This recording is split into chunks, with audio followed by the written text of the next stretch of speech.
Olá, Miriam Crimers! Tudo bem com vocês? Gente, Fabi Marques aqui. Hoje eu vim trazer para vocês mais um Mil e Um Medinhos. E é o seguinte... Vocês lembram da Lady Winterfell, que contou pra gente a história do IML, daquele cara maluco lá? Então, ultimamente, aqui no Mil e Um Crimes, tem acontecido algo, um fenômeno, de várias pessoas que trabalhavam no IML mandarem histórias pra gente. E aí, hoje, eu vou contar mais uma história de IML e, novamente, da Lady Winterfell, que mandou outra historinha que aconteceu com ela. Então, sem mais delongas, hoje não tem recadinhos, porque é um mini episódio. Bora!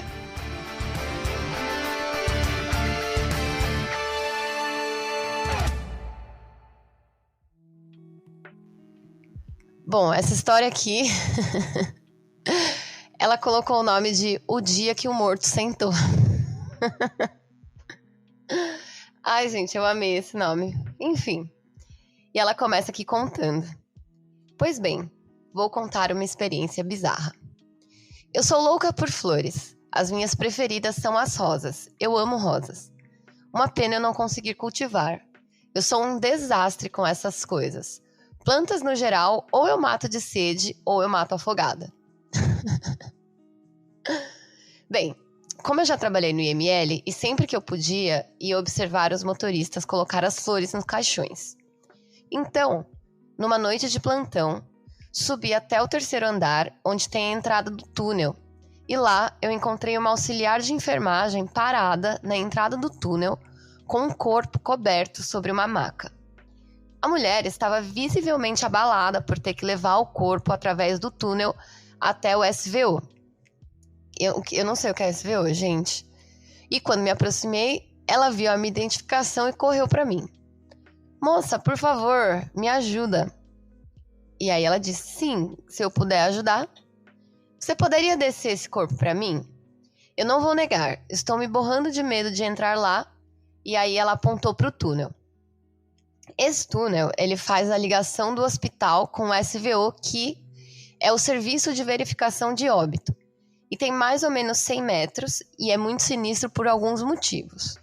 Gente, esse túnel, ele é no IML aqui de São Paulo.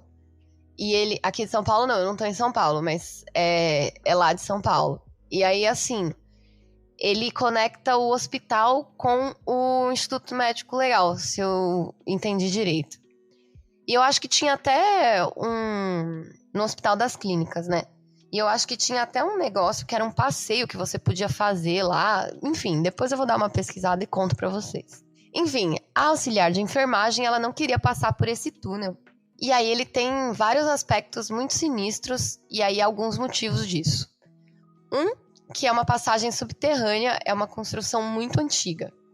2, ele tem um aspecto muito sinistro e aí já tem relatos de pessoas contando que antigamente não tinha nem luz nesse túnel e as pessoas que tinham que descer por ele no escuro ou levar lanternas e velas. Então imagina você ter que, empurrar um cadáver fresco por esse túnel escuro aí de 100 metros.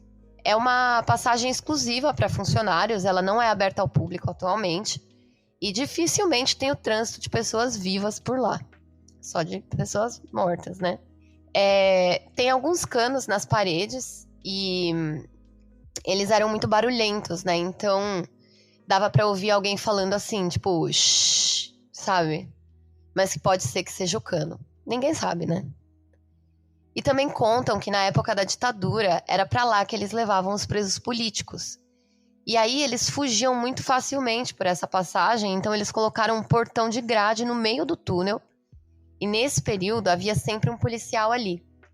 E esse portão, ele rangia a noite inteira, só que na época da Lady, né, quando ela trabalhou lá no IML, esse portão já não existia mais. E por último, o eco das rodinhas das macas na descida é uma coisa que apavorava qualquer um, principalmente quando o cadáver é pesado e faz o som das rodas parecer um lamento. Ou seja, né, a pobre enfermeira tinha muitas razões para não querer entrar ali. E a Lady também não gostava. A partir de certo ponto, você sempre tinha a impressão de que alguém estava andando atrás de você. E como seus passos sempre ecoavam, era como se tivessem pessoas correndo vindo em sua direção. É uma sensação horrível, e se você for claustrofóbica, aí piorou ainda, né? Porque aí você vai sim ter um treco lá dentro. E aí a Lady pensou, bom, eu vou fazer minha boa ação do dia, e disse que levaria o defunto. A enfermeira ficou mais que feliz e pediu o segredo, né? Ela falou assim, pô, não conta pra ninguém não, né? Pois bem, a Lady, ela apanhou a prancheta e começou a descer. E ali tinha os dados dos médicos, né? E da pessoa, e da provável causa da morte e vários outros detalhes. Mas o que chamou a atenção foi que havia um pedido em comum na ficha dele, que era a dispensa de autópsia. Mas manda quem pode, obedece quem tem juízo, né? Ela não ia questionar. Ela desceu pelo túnel e passou por todos os incômodos que ela citou, né? O eco, o barulho em volta, a rodinha, os barulhos de passo, enfim, aquele medo, mas que no fim do túnel sempre acaba passando, ou, né, você acaba borrando as suas calças, enfim. E aí ela deixou o corpo com o responsável e entrou na sala onde ficam os familiares esperando a liberação. Lá tinha um homem muito elegante e uma mulher chique com uma bolsa que devia custar mais ou menos 1 ano de trabalho da Lady. E aí uma dedução muito lógica é que o homem era muito, muito rico. Ela passou instruções de rotina e notou que o filho, né, o do homem elegante, ele estava com muita pressa de encerrar logo aquilo tudo e ele não contratou nem mesmo uma funerária para preparar o corpo. Sendo assim, o motorista ou a própria família iriam se encarregar de vestir e enfeitar o caixão. E aí, a Lady estava aqui pensando, como ela gosta muito de flores, né? Ela tá pensando nas rosas, né, dos ricos. E aí ela decidiu dar uma forcinha, porque não era trabalho dela, mas tampouco era o trabalho do motorista que estava fazendo aquilo por pena. E aí ela acertou. Ela chegou lá e estava cheio de rosas colombianas, aquelas que são gigantes e lindas. Gente, sério, as rosas colombianas são as mais bonitas, assim, se vocês quiserem dar um Google aí pra ver como elas são. Realmente, e são caríssimas, né? Bom, a Lady estava ali pensando se ia sobrar alguma pra ela, e ela fala aqui que é vergonhoso admitir, mas ela estava ali por puro interesse.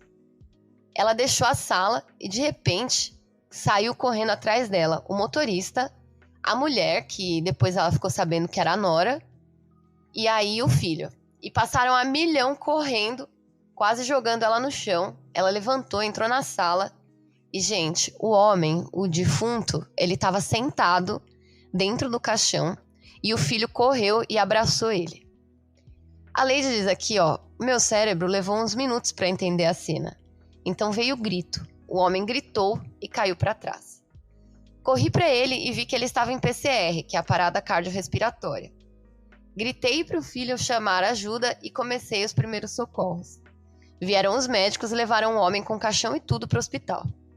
Depois de tudo, eu soube que o pobre homem rico sofria de catalepsia, uma doença que paralisa todos os músculos do corpo, e parece realmente que a pessoa entrou em óbito. Ele não sabia até aquele momento que tinha essa doença. Acontece que ele veio parar ali vindo do aeroporto, onde ele estava indo viajar com o seu médico particular, quando sofreu o ataque. Ele foi transportado de helicóptero, mas segundo o médico, ele entrou em óbito antes de pousar. A família muito rica pressionou para a liberação ser feita rápida e foi aceito o óbito sem muitos detalhes. Bem, passados 1 ano desse caso, tá lá a Lady andando pelo shopping quando ela vira um corredor e dá de cara com esse senhor que está bem vivo. E aí segue aí o diálogo. O senhor não é aquele homem que morreu ano passado? Sim. E você não é a moça que queria roubar as minhas rosas? E aí os dois riram e se abraçaram, porque nem tudo no IML é morte. E até hoje, todo aniversário, ela recebe rosas colombianas desse senhor. Eles se tornaram amigos e ele teve mais 3 episódios de catalepsia, mas dessa vez ninguém tentou enterrar ele. E assim acaba a nossa história, gente. Essa história foi mais tranquila, mais leve. Lembrando que se você tiver uma história pra contar pra mim, manda no 1001crimes@gmail.com, que aí eu conto sua história aqui. Não esquece de dizer se eu posso revelar o seu nome e dar os nomes das pessoas que vocês indicarem. E é isso. Eu tô de volta semana que vem. Um beijo e até a próxima.